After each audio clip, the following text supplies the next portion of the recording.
Olá, meus amigos, tudo jóia? Vamos para a aula 4 da revisão de Direito Administrativo para o 22º exame da OAB FGV, prova de primeira fase. Nós falamos nos 3 primeiros encontros sobre conceito de direito administrativo, fonte de direito administrativo, pressupostos de interpretação do direito administrativo, conceito e sentidos de administração pública e regimes jurídicos da administração pública. Muito bem, nós vimos que a administração pública é um instrumento de atuação do Estado, integrado por entidades, órgãos e agentes, que exerce a função ou a atividade administrativa visando ao atendimento do interesse público. Isto é a administração pública. Esta administração pública busca essencialmente o atendimento do interesse público primário.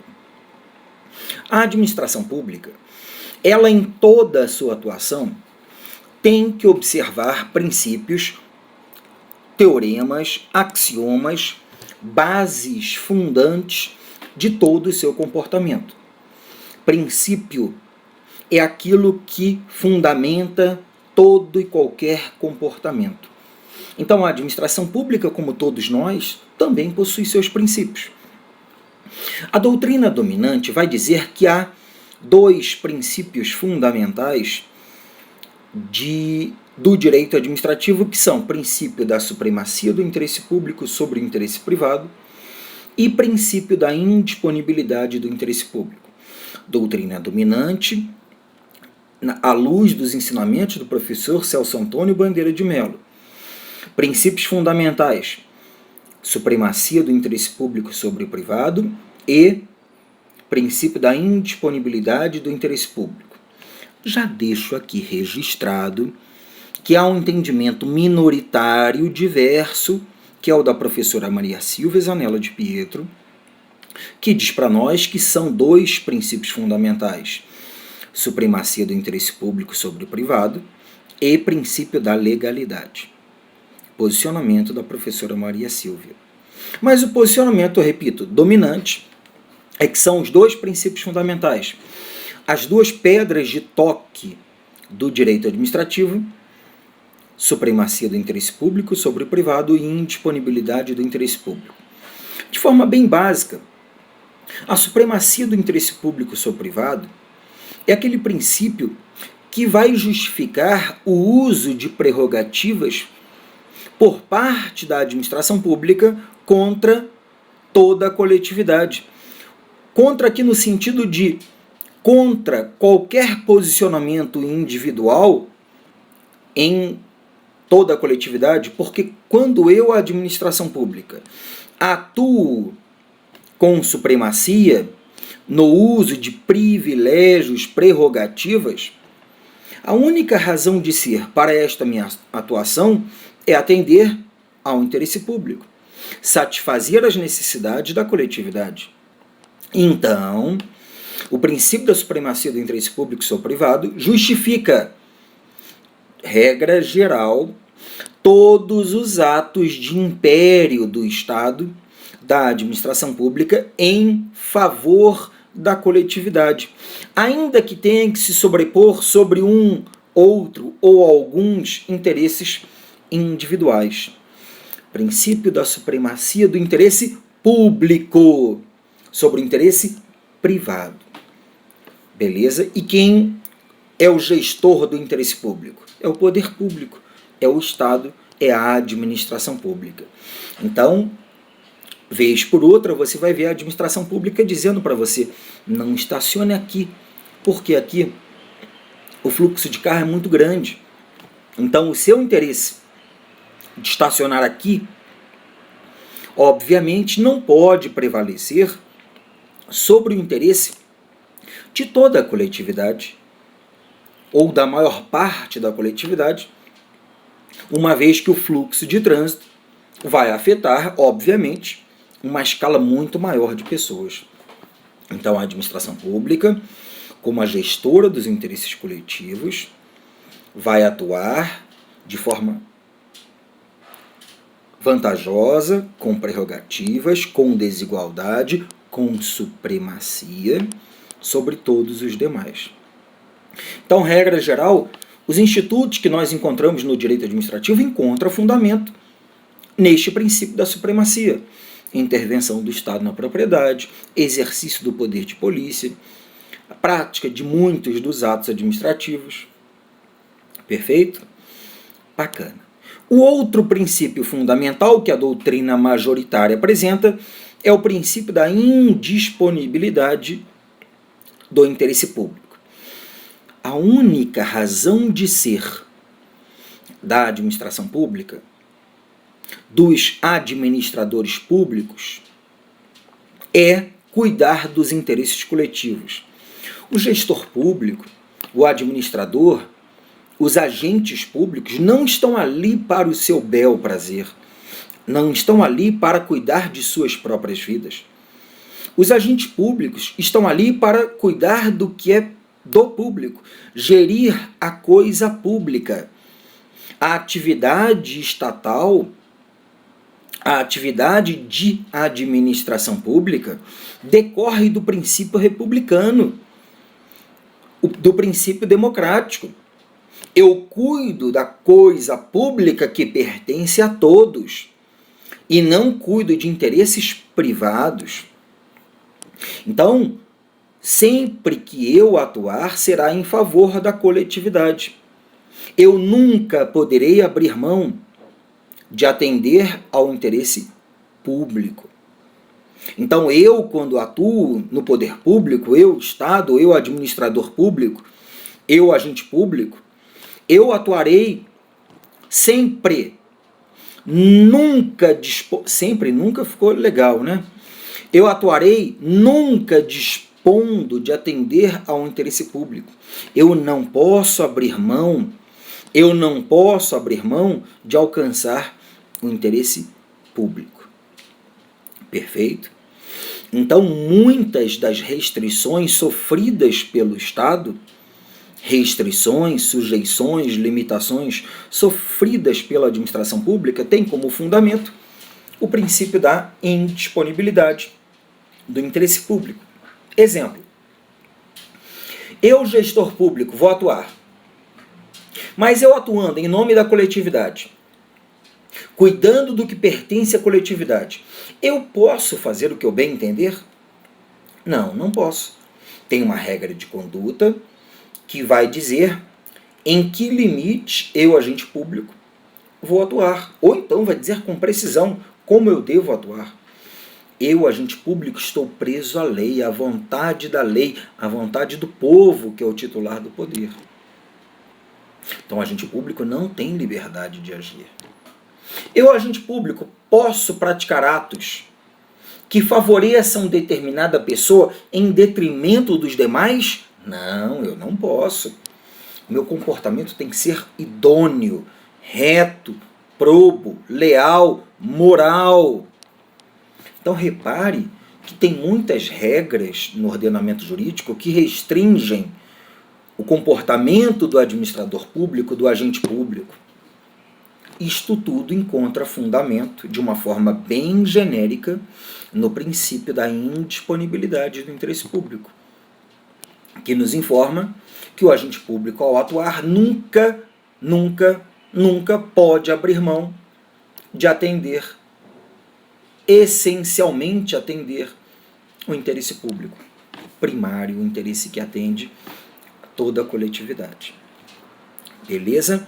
Então ficamos aqui neste momento com os princípios fundamentais da administração pública, do direito administrativo, pedras de toque do direito administrativo, um apelido que os princípios fundamentais recebem, de acordo com a doutrina dominante. Agora, além dos princípios fundamentais, bem lembrado aqui, falei em princípio fundamental, supremacia e indisponibilidade. Uma vez foi cobrado em prova de primeira fase da OAB, FGV, que quando o Estado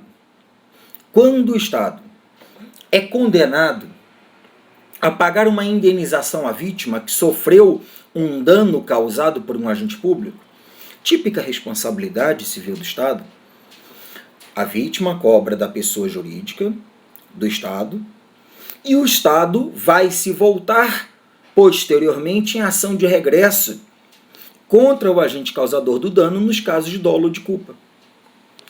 Esta ação de regresso, em que o Estado, que perdeu o dinheiro público para pagar a indenização à vítima, esta ação de regresso, que entende a doutrina dominantíssima, é obrigatória em face do agente para apurar se ele, ao causar dano, atuou com dolo ou culpa.